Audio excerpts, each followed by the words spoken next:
Welcome. On behalf of the Center for the Study of Ethics, I would like to welcome you to this special event hosted by the Appomattox Project. My name is Brian Birch, and I serve as the Director of the Center for the Study of Ethics at UVU.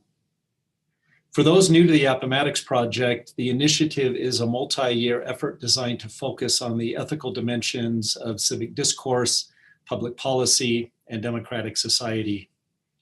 And over the past 4 years, UVU has hosted over 40 events, including panel discussions, workshops, research projects, and public lectures, all designed to help our students and community engage critical issues that we share as citizens in this great nation. I would like to thank everyone associated with the Appomattox Project as a whole, and for those who helped us put this event together in particular. And it's my pleasure this afternoon to welcome Shaylyn Romney Garrett to deliver our spring lecture. And under normal conditions, we would be in a crowded lecture hall, but given circumstances, we feel very honored to have Shaylyn in a COVID-free format.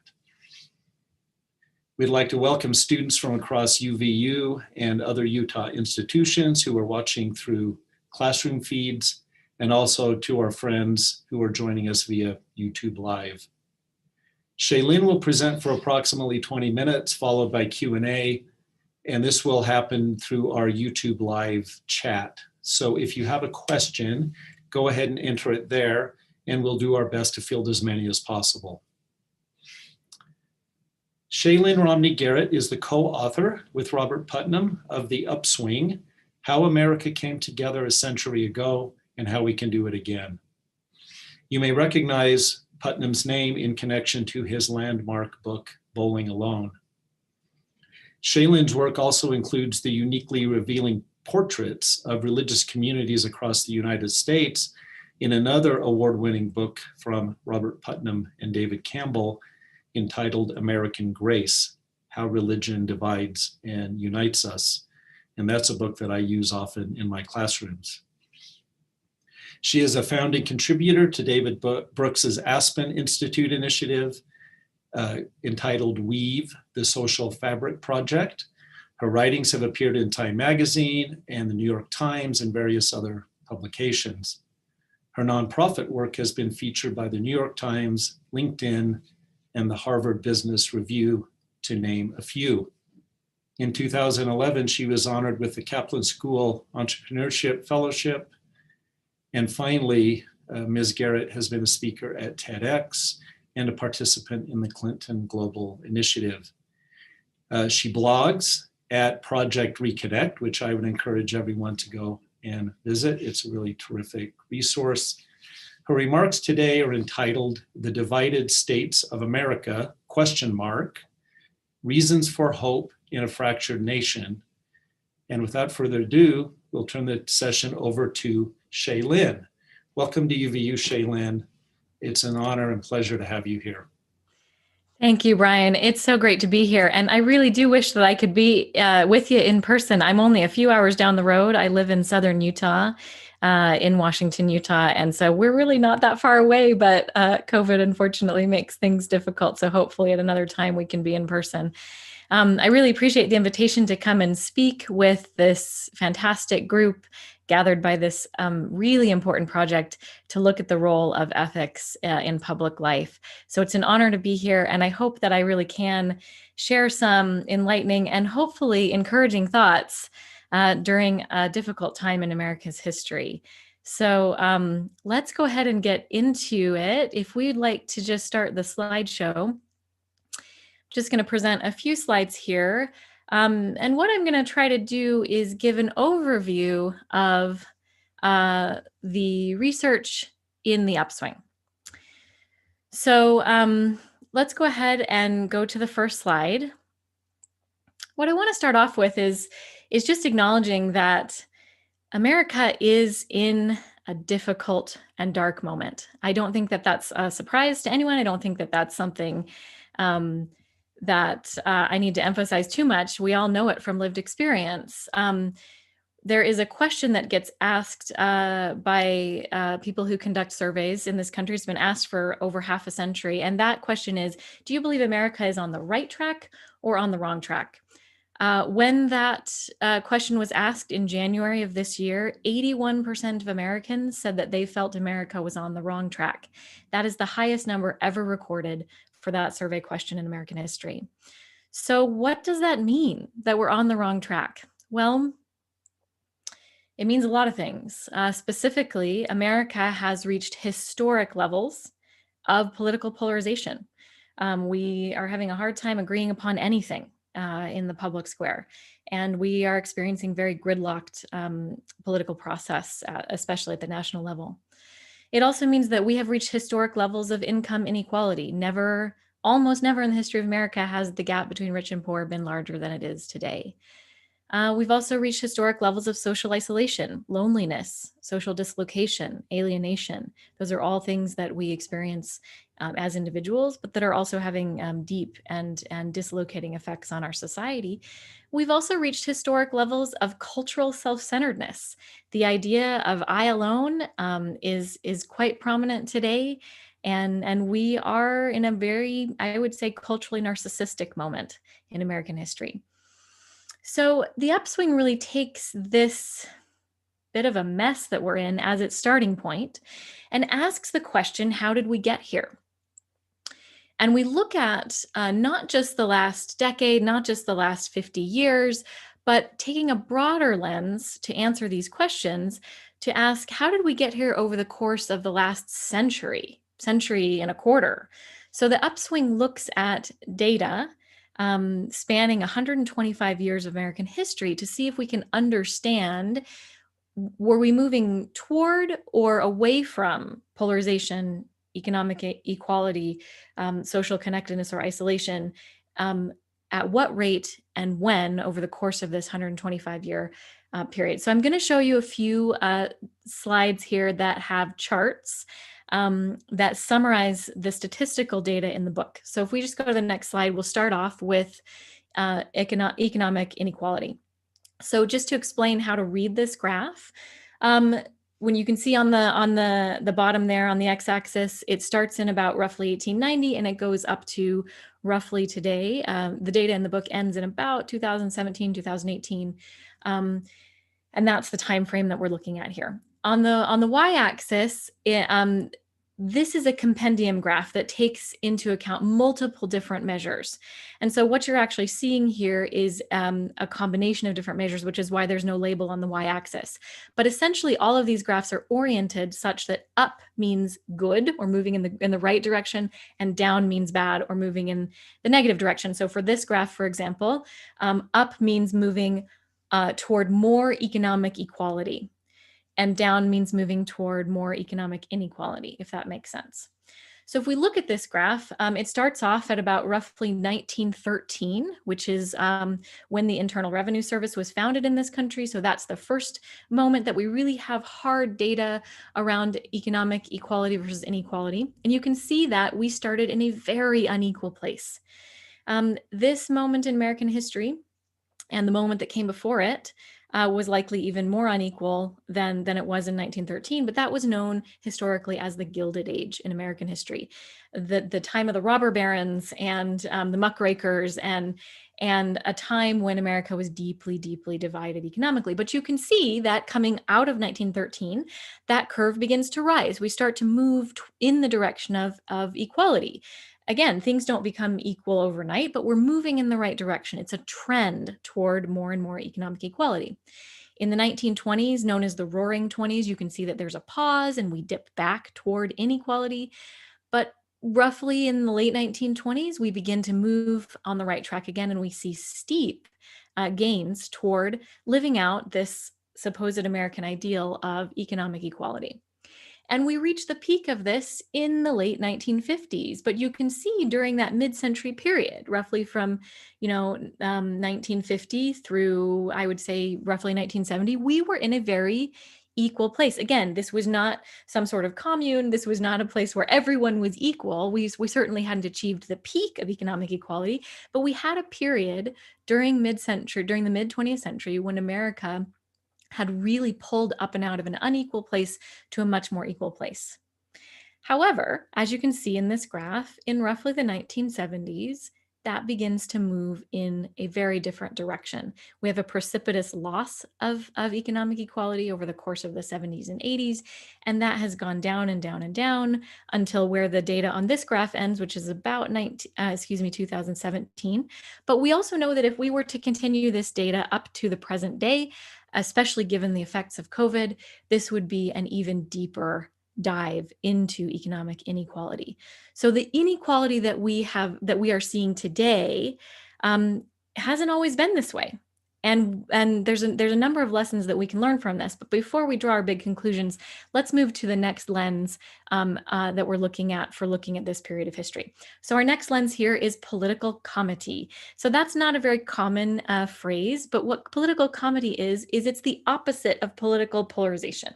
So you might think of political comity as our ability to cooperate in the public sphere across party lines and things like that. And again, in this graph, you can see we're looking at roughly the late 1800s up till today, and up means more and more movement toward comity and cooperation. Down means more and more movement toward polarization.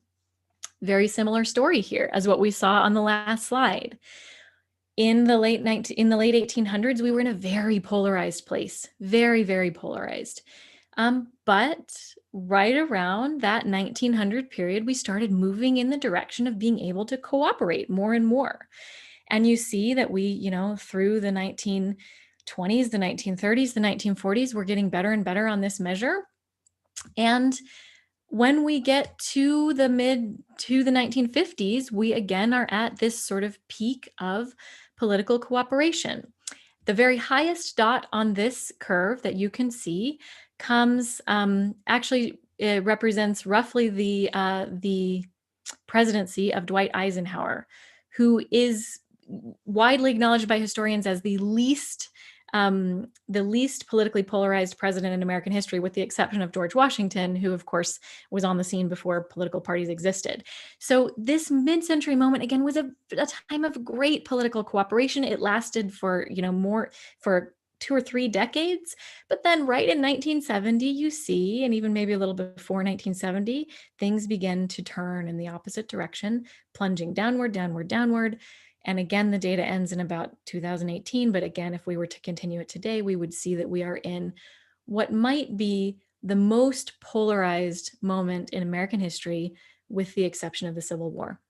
That's a bit of a chilling statement, that we have never been more politically polarized today than we've ever been, with the exception of the time when we were literally driven to civil war. So let's look at the next measure here. We've covered economics, we've covered politics. Well, what about our social fabric? What about society? So this is a graph that measures something that social scientists called social capital. Social capital is the measure of our ability to connect, to associate, to come together, to achieve common goals, to feel connected to one another, to join, to associate, to be members of churches, to be forming families. It takes in a lot of different measures here. And again, these are compendium graphs of a lot of different measures. Again, you see the same story, really low in the 1890s, but then we start to get, we get our feet under us. We see a little bit of a pause after the Roaring 20s, but then right in 1940, we enter probably what was the biggest civic boom in American history after World War II, in which we become much more knitted together as a society. And then right in 1960, 1965, you see that all of these all of the measures of social capital and social cohesion begin to plunge downward until we arrive at today, which is our highly lonely and extremely disconnected moment in American society. So you might be noticing a pattern here. We're going to look at one more slide, and this is a cultural measure. So this measures the extent to which we either feel like we're all in this together, which we might describe as cultural solidarity, or the extent to which we feel like, this is a competition and I'm in it for me. It's every man for himself, right? Again, we see the same pattern here. 1890s was a very narcissistic moment culturally in American history. Then we see precipitous gains. Again, that familiar pause in the 1920s, peaking out in the mid 1960s, and then a downward plunge to today. which again is an extraordinarily self-focused moment from a cultural standpoint in American history. So let's put all these graphs together. Let's look at the next slide, and you can see these are not four disparate phenomena. These are four phenomena that are tracking roughly the same story. Now, I have to pause and emphasize here that from a statistical standpoint, it is incredibly rare to see so many disparate phenomena tracking the same trend over such a long period of time. And you have to keep in mind that underneath these four graphs are literally scores of other graphs that we go into in our data that in the book that make up these curves. So my co-author Bob Putnam likes to say that a graph like this passes what he calls the interocular trauma test, which means that it hits you between the eyes that there's something going on here, right? And actually, all of these disparate graphs can be compiled into a single graph, and that's what the next slide shows. Through high-level statistical measures, we're actually able to combine all of these graphs reliably into a single curve that gives us a new lens on a 20th century America, a statistically grounded picture of the trajectory of American society over the course of this 125-year period. In the book, we refer to this as America's I, we, I curve. By all of those different measures, we were in a very I-focused moment at the beginning of the century. We moved into a more we-focused moment, and then we plunged downward into, again, an I-focused moment. We believe that America's 20th century can be rightly described as our I, we, I century. So that's a very statistical story of what was going on during this period. But there was history going on behind this as well. And if we can just go forward one slide and just sit here for a minute, let's go back one more just to that compendium graph. Thank you. Perfect. So there's one way to look at this story, which is a story of decline. And I like to point out that our book could be considered one of a sort of genre of books that have come out in the last decade or so, attempting to explain how America got into the mess that it's in today. And usually books like that look at just the last half century. They look at America as being in some sort of fall from grace, that everything was better during mid-century and things have gotten worse and worse since then. In a way, that's a little bit of a make America great again thesis, right? That we used to be in such a better place. And if we could somehow sort of hark back to that better America, we could find a way out of this mess. Well, Bob and I don't actually agree with that frame. Because we feel that it turns out to be less instructive to look at the moment that a phenomenon culminated, and rather to look at the moment that the phenomenon began. Because what we can see from this graph is that the problems that we are facing today, from a very measurable hard data standpoint, are the exact same problems that were being faced by a completely different generation of Americans who were living during the American Gilded Age.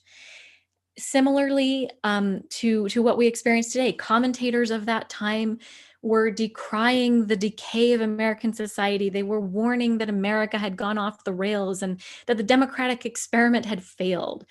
But what we see from this statistical story is that none of those doomsday prophecies were actually fulfilled. On the contrary, America pulled up and out of that moment and entered a multifaceted, multi-decade upswing that took us in the right direction for a very long time. So the question of our book is what happened when America turned the corner from the Gilded Age up into that upswing? Because if ever there were a historical moment whose lessons we need to learn, it's the moment when the Gilded Age gave way to the Progressive Era and ushered in this multi-decade upswing.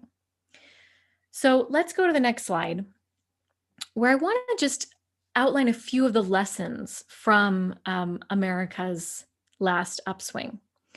So again, it's important to point out that just like today, back then during the Gilded Age, America was experiencing unprecedented prosperity, unprecedented economic growth, unprecedented educational opportunity, and unprecedented personal freedoms. Those are all statements that could also be made about our period today.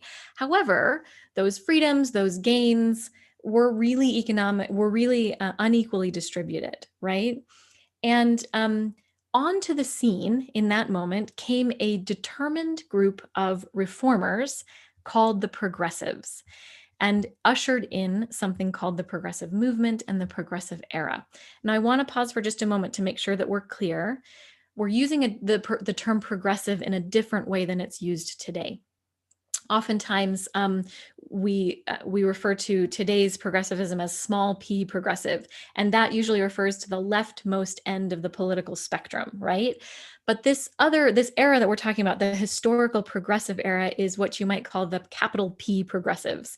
And this was a largely bipartisan movement. It was not actually a political movement per se.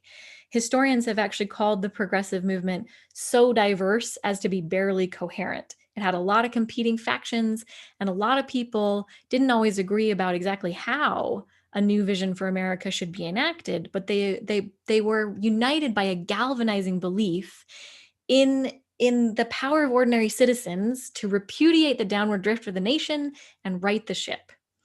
So these reformers clearly succeeded in their efforts, at least, to a certain extent, on all the measures that I've just presented. So what would be the lessons from that era of American history? So first of all, I want to point out a really interesting fact from the data. Because this is largely a statistical story, we often get people asking us the question, well, of all the variables that you looked at, what was the leading variable? So those of you who study statistics, you'll know that the leading variable is usually the one that turns first, right? So for our concerns, we're looking at, what turned from bad to better. And if we can identify which of those four, issue areas turned in the right direction first, we might be able to have some sort of silver bullet, right? That if we focused on that thing, it might bring all of the other things with it. And a lot of times people assume that the leading variable in this story is going to be economics. In general, I think there's sort of a bias in social science to believe a sort of Marxist version of history, which is that everything is economics and the rest is just details, right? What turns out to be fascinating is that it's very clear from the data that economics was a lagging indicator, not a leading indicator. Turns out that we fixed some of the other things first as a society before we were able to fix the economic inequality. Now, I'm not saying that working to bring about economic equality is not important. It's absolutely vital to get us out of where we are today. But it's also informative to know that there might be other things that we need to change as a society first before we can come to a consensus around what we need to do to be more economically equal. So if it wasn't economics, as far as the leading indicator, then what was the leading indicator? This is very hard to tell. Again, I've emphasized that we're talking about scores of different statistical measures here, and we're looking way back in American history. And oftentimes I explain this as it's a little bit like looking at a flock of birds flying in the sky that suddenly change direction. And you're looking at it straining to go, which of those birds turned first? It's really hard to tell, right? And that's a little bit true of what we're dealing with with this statistical story. However, when we pair the statistical story with the historical record, it seems clear that actually a moral and cultural shift came first, that the leading variable of this story was actually a moral awakening, which of course is a really important finding, especially given the concerns of the Appomattox Project and the Center for Ethics, which is all concerned with, the question of ethics and morality in the public square. So what did this moral and cultural shift really look like? Well, at the time of the Gilded Age, American culture was characterized by something that historians have called social Darwinism. This was the idea that Darwin's theory, survival of the fittest, which was a descriptive theory about the biological world, that was a theory that could and should be applied to the social sphere. Basically, the belief that society is one giant competition and only the strong will survive, and good luck to everybody else. Devil take the hindmost, right?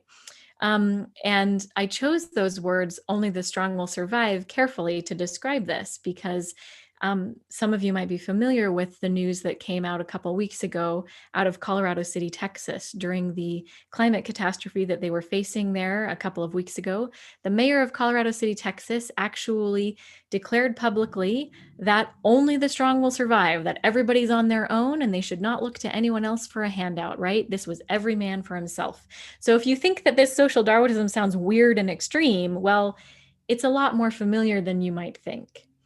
And so into this social Darwinist culture came a group of reformers known as the social gospelers. This was a movement that came originally out of evangelical Protestantism, but that ultimately spread to the culture more broadly. And these were people who said, wait a minute, I don't know that society's meant to be built as a giant competition. Maybe it's more about taking care of one another. Maybe a society should be measured based upon how we take care of our most vulnerable, not how we reward our most successful. And this, many of these progressive reformers experienced not just moral indignation at what, and a sort of a moral outrage at what they saw happening, but the historian Richard Hofstadter described it as a moral indignation directed inward. Many of the progressive reformers were actually elites who began to question their own complicity in having created and benefited from a system that was so woefully unequal and polarized. And so this moral awakening really prompted a lot of people to move out of sort of a life of luxury and privilege and into a life of service. Who were these young reformers? Well, they were young. They were youth. They were more than anything young people who were largely under the age of 30 when they were doing their most important work. And they were bringing a very palpable spirit of innovation into the public square. And they rose to prominence as reformers over time, but they really brought a youthful energy and a youthful innovation spirit into the public square. These were also reformers who really believed in the power of associations. That's a little bit of an antiquated term, but it's the term that the progressives would have used to just describe the power of connection, relationships. Remember, these were young people who had just experienced the Industrial Revolution. So their parents had grown up in small towns and on farms where quilting bees and barn raisings were the ways that people came together. But fast forward to the life that these young people were living in big, busy, commercially driven cities, they were really disconnected and really lonely and isolated. And they realized that sort of those old ways of connecting were no longer going to work in a changed world. So they literally began inventing new ways of bringing people together. And when they did this, they began to fight the hyper-individualism of the age.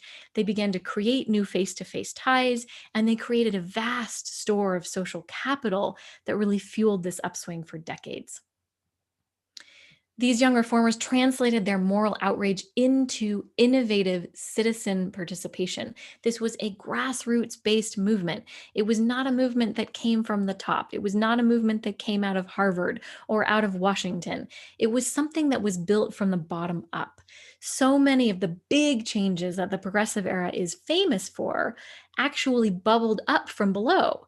They were things that were being tinkered with and experimented with in neighborhoods and in municipalities that were proven to be good ideas that then ultimately bubbled up into national programs that achieved bipartisan support. So this was a really bottom-up movement.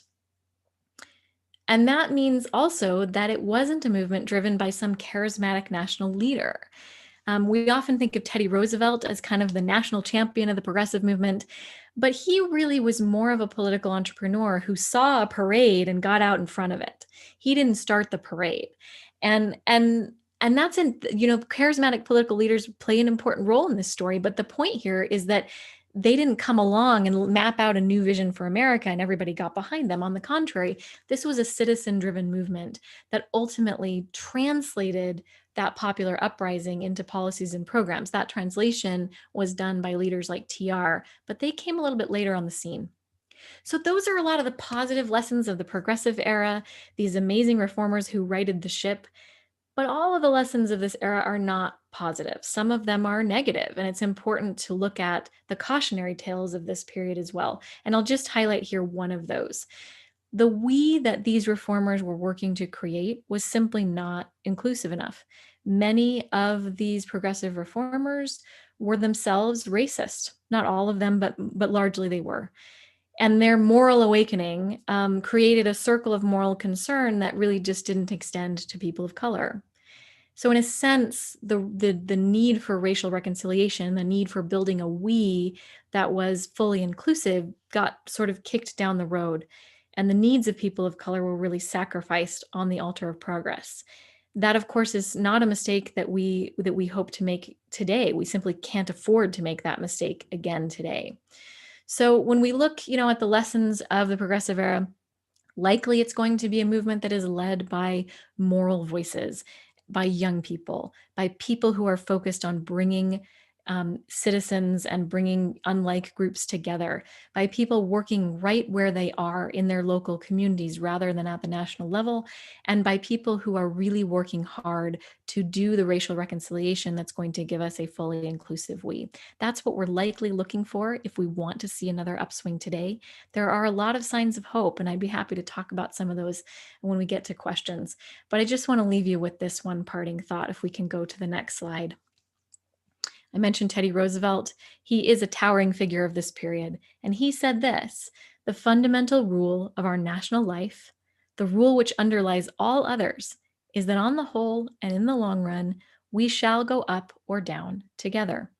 Whether we want to acknowledge it or not, whether we lean into the power of we or not, this rule applies. And I think the story of the I, we, I century teaches us that.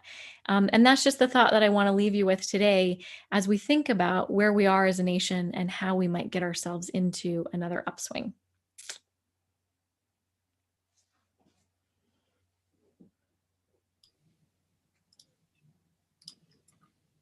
Thank you, Shaylyn. That was terrific. We've had a number of questions coming in the feed, and you had mentioned that you may want to expand a little bit more on the signs of hope. And one question that relates to that has to do with something that's on many of our minds, which is political division and discord, and how your data play into that dynamic and some hopeful signs that we might want to hear in that regard. Sure. So speaking to the data side of this question, there's a lot of different ways to measure political polarization, right? And so that compendium graph that I showed you of political polarization actually takes into account multiple different measures. So just to mention a few, for example, you could measure how willing members of Congress are to, vote for or support bills that are proposed by somebody not of their own party.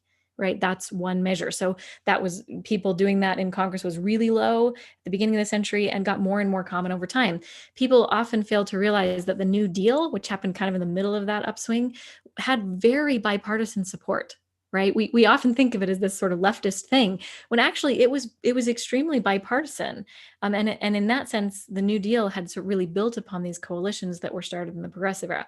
But there are other ways to measure polarization as well, things like voter behavior, like split ticket voting.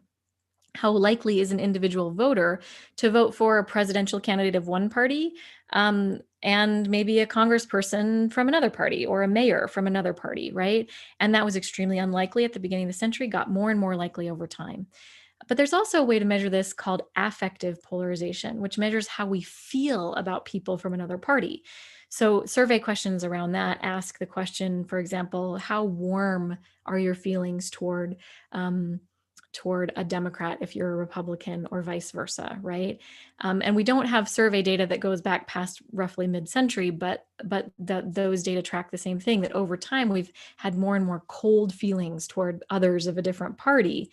Another really fascinating way to measure this is you can ask people how they would feel if their son or daughter married someone of a different political party. And people in mid-century really used to not care about that. Religion was a far more important thing to people when thinking about how their kids would marry. And over time, people have responded to that question saying, I would never want my Republican daughter to marry a Democrat, or vice versa, which I think is a really fascinating measure of affective polarization. So I've given you a little bit of a portrait of how bad things are in these different domains. But I do think that there are signs of hope. And where I see the biggest signs of hope in overcoming polarization is actually the work that's being done around affective polarization. Because if I think personally that Republicans are terrible people, or if I think personally that Democrats are immoral, then I'm never going to vote for a Democrat. and I'm never going to want my congressperson to support anything that's proposed by a Democrat or vice versa, right? So I look to initiatives, and I can name several. The Living Room Conversations Project, a great initiative called Braver Angels. There's a ton that are actually working to bring people of different political parties into a room, do really thoughtful facilitation around how to get them talking about their shared humanity, to remind people that we're all just people, right? And that politics is just one lens that we use to look at life. It doesn't define who we are. But I think it's really important to realize that politics isn't everything. I think we've come to a point where we've kind of religified our politics, if that makes sense, our political identities. And so to the extent that we can engage in practices that help us question that and help remind us of our shared humanity, I think we will begin to see some movement on those affective polarization measures. And it's likely that the other polarization measures might follow. Again, the leading indicator before was moral awakening, a recognition that something had gotten off in our ethical and moral views of others, and that we needed to revisit that. I think that that's what we need to do today. And there are some fantastic groups out there that are doing that work that you could get involved with. Thank you. That's terrific. So you mentioned moral awakenings. A question came in connection with that. It says, speaking of moral awakenings, what do you make of the polarization over questions of race? You had mentioned it briefly, particularly during the energetic periods of social and political reform. So the Civil Rights Movement, Black Lives Matter, and related activism. Great question. Thank you for bringing that up. So the way that we address this in the book, I mean, what you're saying is like, there's absolutely no conversation that we can have about we in America without having a conversation about race. And the question of whether race is sort of at the root of a lot of this polarization that we're seeing today. And one way to think about this is asking the question, well, if America was moving in this greater and greater we direction for the first 2/3 of the 20th century, what about race? Because wasn't that the period when America was experiencing Jim Crow? So maybe to answer this, Brian, I might ask you to pull up a couple more slides that I had prepared, because I'm certain that this question would come up, and the data on this is actually really interesting. So the first slide I'm going to show you, oh, we lost it. That's okay. So actually there's just the one graph. So whenever that comes up is great. But what I want to say here is that it's absolutely right, as I mentioned, to point out that the reformers that drove this progressive era were not very racially conscious, were often very racist. And also those early decades of the 20th century were a moment in American history that were incredibly bleak for African Americans. One thing that I like to point out, because again, we're looking at this broad historical story, is that a lot of people don't realize that African Americans made tons of progress in the wake of Reconstruction right after the Civil War. You saw, lots of people beginning to own property and beginning to hold public office. We had Black senators. We had hundreds of Black men elected to public office, including in the South.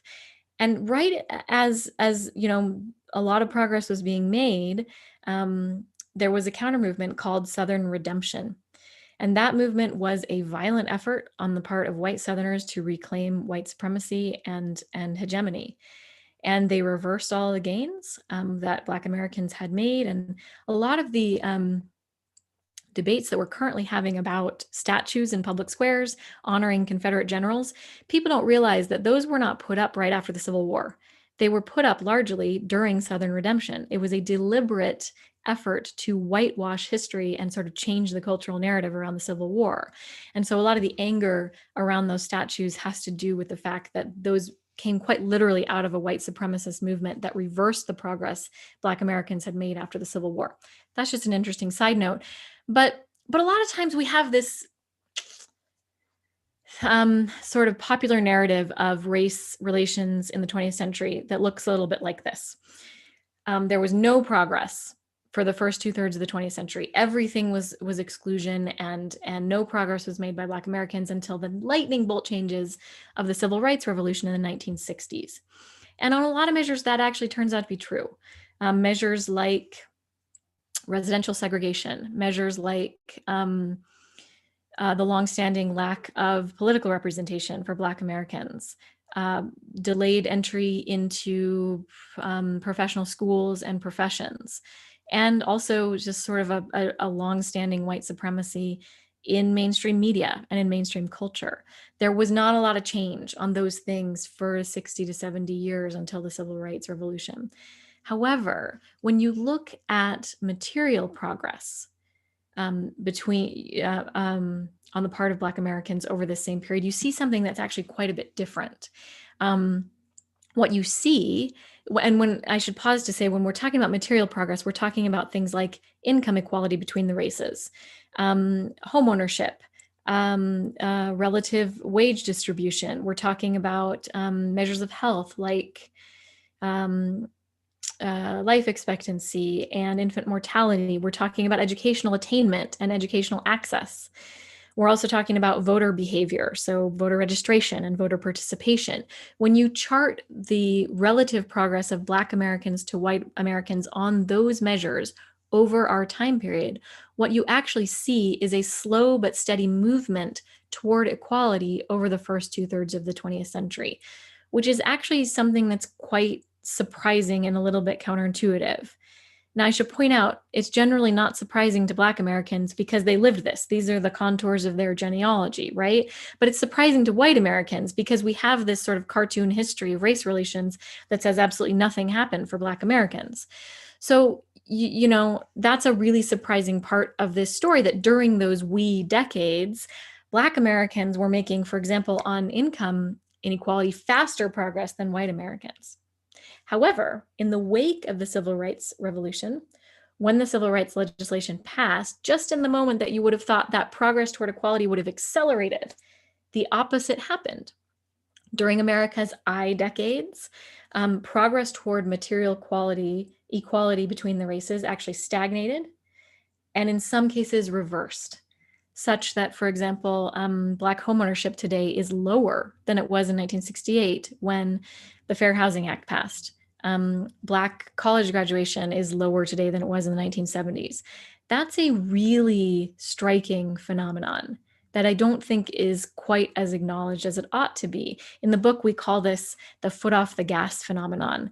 And I should just mention that there's an entire chapter in the book that summarizes all of the findings on race. We also had an op-ed in the New York Times that summarized this argument. If you want a quick read about it, you can search for that. But what's really interesting is, to a surprising extent, Black Americans, by some measures, not all, were moving more and more into the we. Not because white Americans were doing anything to facilitate that. Actually, it was because of the Great Migration. Black Americans themselves standing up to claim their place within the American we by leaving the South and going to the slightly more hospitable North, where they could own businesses and they could vote and they could access education. It was segregated. It was still a racialized we, but it was nonetheless progress by Black Americans themselves that is often under-recognized. Now, I'll just say this last point, which is when you look at what's the explanation for the stagnation or the foot off the gas phenomenon in the wake of the Civil Rights Revolution, the story there is largely a story about white backlash. It's not a surprise that in the peak of American we-ness, and again, when I call it a peak, I'm not saying it was as high as we ever could have gone toward we, or it was the greatest America was ever going to get on the question of we. It just was the highest we have historically gone toward realizing that ideal of we. During that peak of American we, it's not surprising that that was when we achieved a fragile national consensus around race and decided to legally widen the we. But, and that was a largely well supported by a majority of Americans, robust support for civil rights legislation. But when the legislation passed and the Johnson administration began to implement integration, public opinion among white Americans took a nosedive. Instantly, they were starting to say, not in my backyard. We're moving way too fast on integration.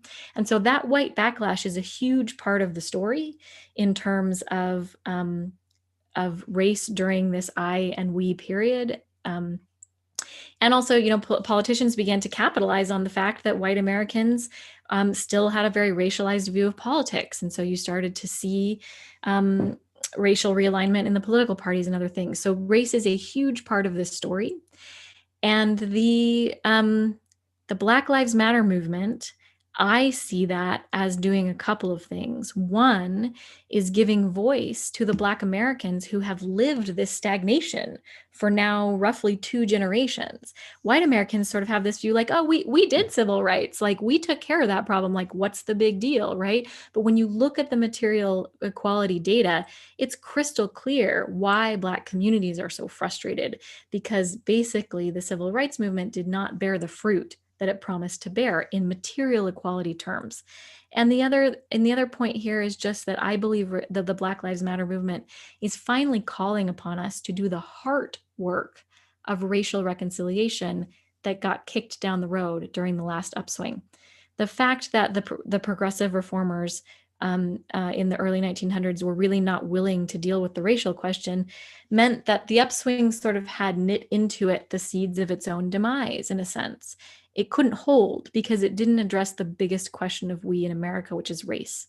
So my question is, are we going to respond to that call of activists today to do the heart work and recognize the fact that we need to do racial reconciliation in a heart-centered way or not?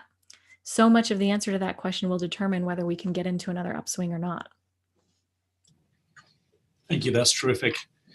Another question that came in had to do with the surprising features, if there were any, between the work that Bob did in Bowling Alone and the upswing. What were some of the more surprising or noteworthy developments?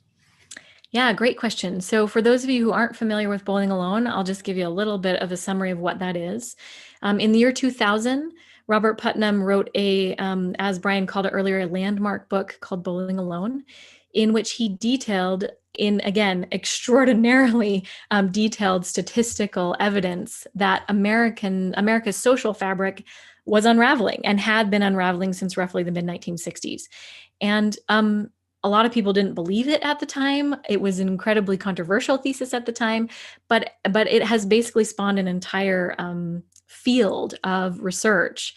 And his theory has basically been confirmed over and over again, that basically this measure, by almost every measure, social capital has been in decline since the 1960s. So in a sense, Bowling Alone is one of those books that I mentioned in that how America got into such a mess genre, right? And Bowling Alone, however, looked just at that downturn, just at the last half century, not at what came before. And it also was taking only one lens to look at the American story, the lens of social connectedness. So it turns out that that's relevant in a couple ways. One is that the story Bob told in Bowling Alone 20 years ago, and a 20th anniversary edition of the book was just published last fall. The story since the 20 years ago is that we have plunged ever further. And I think that's been a real heartache for Bob. He devoted a lot of his career to trying to inspire people to get together again and invent new ways of coming together. And unfortunately, the data shows we are deeper in that hole today than we were 20 years ago. But I think it also, that inspired him to zoom out a little bit and go, what is there a bigger phenomenon going on here that's not just about social capital and social connectedness? And that's what inspired him to begin looking at the confluence of trends across different fields and to be looking at things with a broader lens of history. And it's fascinating. What he discovered is that, you know, this downturn that we're so focused on was preceded by an upturn. And the real lesson there is that within living memory, all of these negative trends that my generation has lived through were going in the opposite direction. It's hard to imagine America when year after year we learn more and more and more how to cooperate, and year after year our associations and our civil society gets stronger. Young people today simply can't imagine that. But I think it's a really important historical story to tell, that it can go the other way. And whether it does or not is largely in our hands. Thank you. Terrific answer. So since we're speaking to an audience of students around Utah, and you have a connection to Utah. Can you maybe draw on some of these trends in terms of speaking to our students about the situation here locally and how students can get connected, and what they can do to promote more of the upswing? Yeah. So one thing I'll just mention is that when you look at national surveys on social capital, we often refer to something called Utah exceptionalism. So Utah is usually on the very high end, if not off the charts, on measures of social capital. Utah has very robust social capital, which is why when you look at Utah's, I think the New York Times just published earlier this week, the economic growth measures by state, and Utah, I think, was at the very top. We had like an 8% growth in 2020, which was, compared to other states, was really remarkable. That's not that surprising when we look at the fact that social capital can fuel these other good things in a society, right? And so it's interesting that Utah already does a great job of social capital. However, I do think that often Utah falls victim to the same types of sort of downfall of social capital that we saw during the upswing, which is thinking about the we as sort of my we, or not a fully inclusive we, if that makes sense. So those of you who are familiar with Bowling Alone will know that there are kind of two types of social capital. There's bonding capital, which is making associations and relationships with people who are like me. And then there's bridging capital, which is making associations and relationships with people who are unlike me. And I think sometimes in Utah, we fall a little bit victim to that, prioritizing bonding capital over bridging capital. But in a healthy society with healthy social capital, we need both. And I think in today's world, where we are seeing tribalism and a really sort of the dark side of bonding social capital, we need to double down on our investment in bridging capital, in seeking out associations with people who are not like us. And I think that that is something that students today can really lead the way on. Young people today are the most diverse generation in American history. Inclusion is just something that they live and breathe. And so I think that our young people will absolutely be in a position to come up with new and innovative ways of bringing people together, especially across lines of difference. And I think that Utah can be a real leader in that. And if you're curious to learn more about this topic, I would just mention that Senator Mike Lee a few years ago initiated a great project to create a social capital index. You can agree or disagree with Mike Lee about his politics. He's my senator, so I have a strong opinion about whether or not he's doing what I would like him to do in the Senate. But what he's doing on the topic of researching social capital is super interesting. So I'd encourage you to seek that out. And I would encourage social innovation. Really think about what you can do to bring people together in new and interesting ways. I think it's going to be the key to everything. It certainly was last time. Thank you. That's something that we are trying to accomplish with the Appomattox Project, and hope to do more. Yeah. So one question that keeps bubbling up in the YouTube chat is the power of the internet and the fragmentation thesis that we have all been talking about, and the polarization and echo chambers that are created there. Can you speak about how your research connects with the technological revolution and its benefits and challenges? Absolutely. So for those of you who really want a little bit of a deep dive into this, I would say pick up a copy of that 20th anniversary edition of Bowling Alone. There is an afterword in it that specifically addresses this question. So it provides kind of an overview of all the research that has been done on digital ties or the internet as a form of social capital, right? So I'll give you just the briefest summary of what you might find there. A lot of people, when Bowling Alone was written, said, oh, sure, we're losing our PTAs and people aren't going to church as much, but Facebook is going to be the answer. Our digital ties are going to save us. And the truth is that the data on that is quite mixed.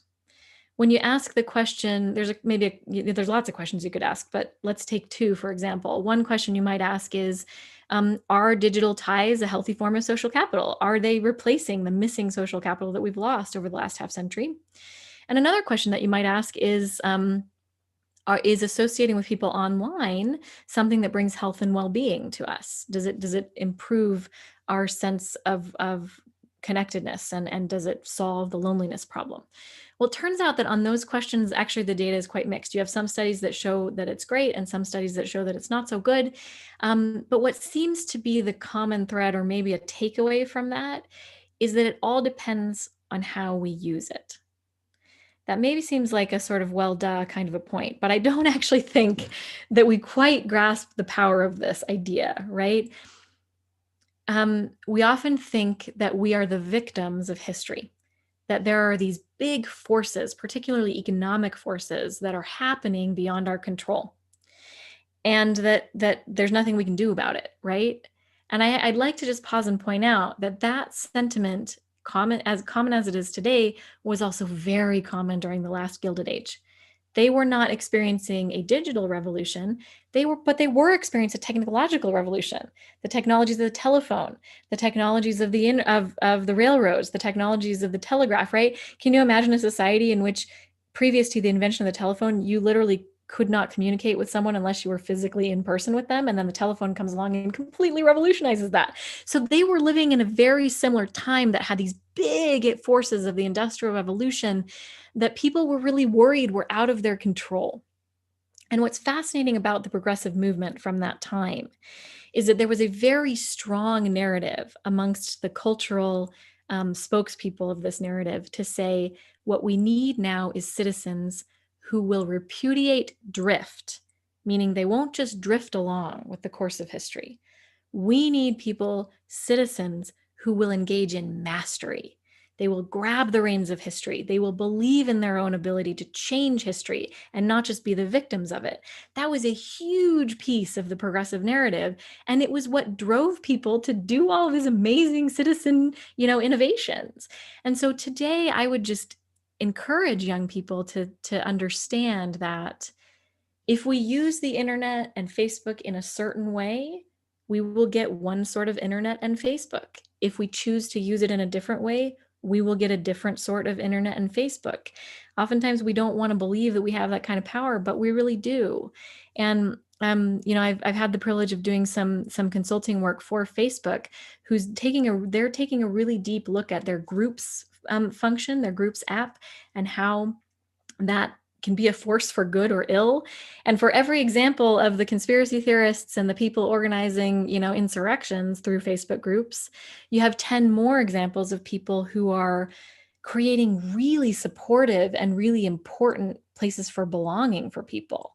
And the more that we can lean into that, and the more that we can call upon tech giants to frame and to create technologies that support that other way of being, the more that other way of being is going to come to be. So, at the end of the day, it's in our hands.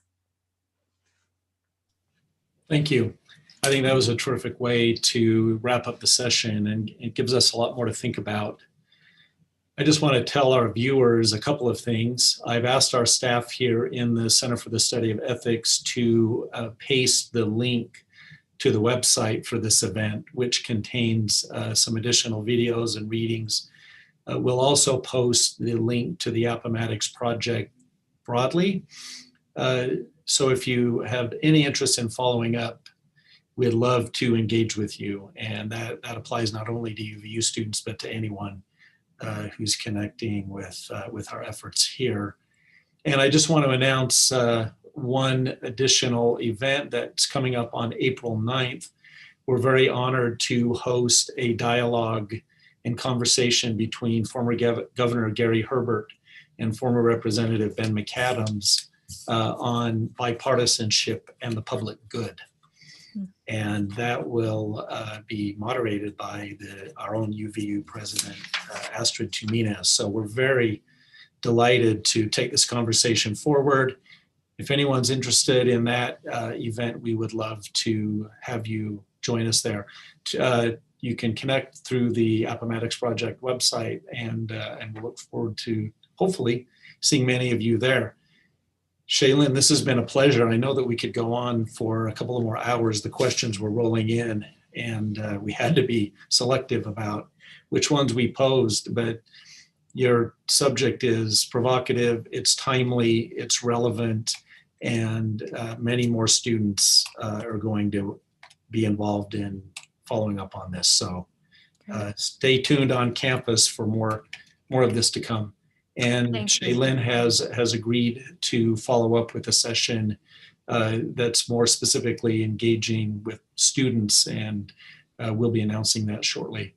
So Shaylyn, thank you very much. Many thanks to those of you who tuned in, to our students, to our staff, faculty, all those who have been involved in the technology of bringing these events to you via Zoom and YouTube Live. And we look forward to seeing you all soon. Thank you again, Shaylyn. Thank you. It's been a pleasure. Bye-bye.